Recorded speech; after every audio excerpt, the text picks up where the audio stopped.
Hello दोस्तों, मेरा channel पौराणिक ज्ञान में आपका स्वागत है। आज हम आपको बताएंगे कि श्री कृष्ण की मृत्यु कैसे हुई।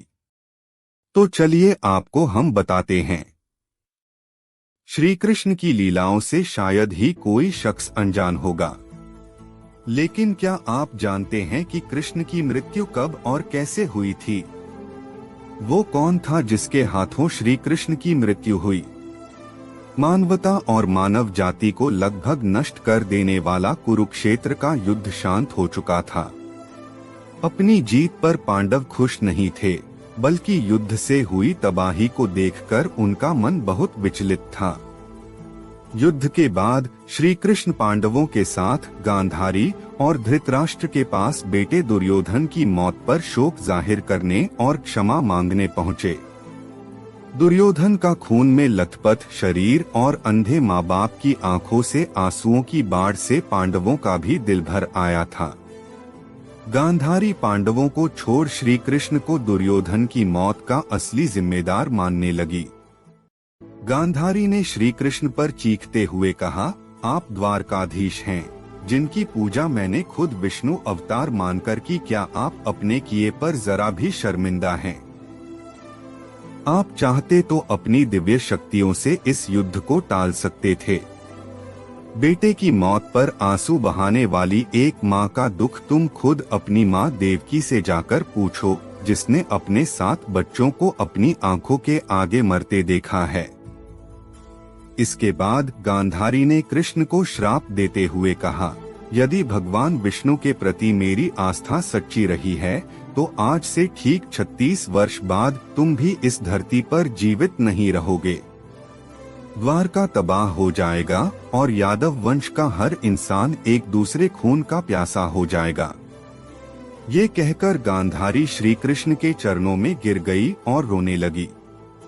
कृष्ण ने चेहरे पर हल्की सी मुस्कान लिए गांधारी को उठाया और कहा, माते, आपके श्राप का असर एक दिन जरूर होगा, लेकिन ये सिर्फ मेरे प्रति आपकी सच्ची श्रद्धा की वजह से नहीं, बल्कि बदलते समय की वजह से भी होगा। कहते हैं कि गांधारी का यही श्राप यादव वंश के विनाश और भगवान कृष्ण की मृत्यु का कारण बना।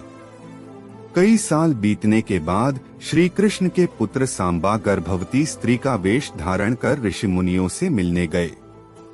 ये देखकर ऋषि भड़क गए और उन्होंने सांबा को श्राप दिया कि तुम एक ऐसे लोहे के तीर को जन्म दोगे जो तुम्हारे कुल साम्राज्य का सर्वनाश कर देगा।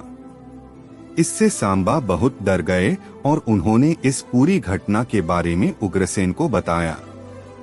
सांबा को इस श्राप से बचाने के लिए उग्रसेन ने कहा कि वो एक तीर का चूर्ण बनाकर उस प्रभास नदी में प्रवाहित कर दे। ऐसा करने से वो श्राप मुक्त हो जाएगा।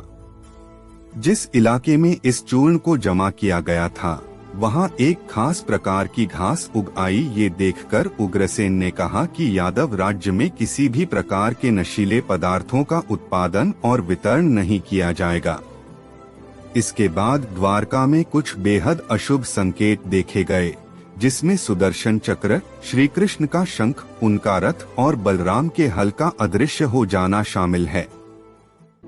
द्वारका में अपराध और पाप बढ़ने लगे थे। ये देख श्री कृष्ण परेशान हुए और उन्होंने अपनी प्रजा से प्रभास नदी के तट पर जाकर पापों का प्रायश्चित करने का आग्रह किया। द्वारकावासी वहां जाकर मदिरा के नशे में चूर एक दूसरे से लड़ने लगे। गांधारी के श्राप के अनुसार यादव वंश के सभी लोग आपस में लड़कर मर गए।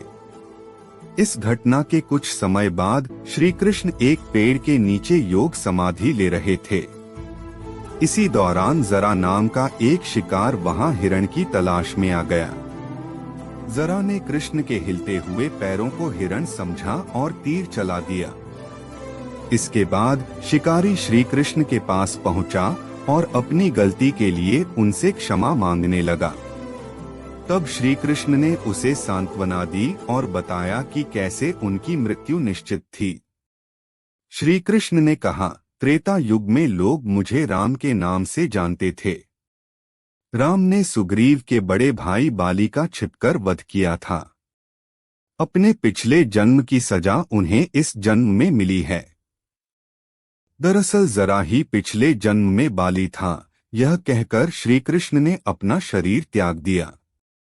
श्री कृष्ण की मृत्यु को ही कलियुग की शुरुआत माना जाता है। अगर दोस्तों मेरा चैनल पौराणिक ज्ञान से कुछ सीखने के लिए मिला होगा तो जरूर मेरा चैनल को सब्सक्राइब, लाइक और शेयर कर दीजिए। धन्यवाद।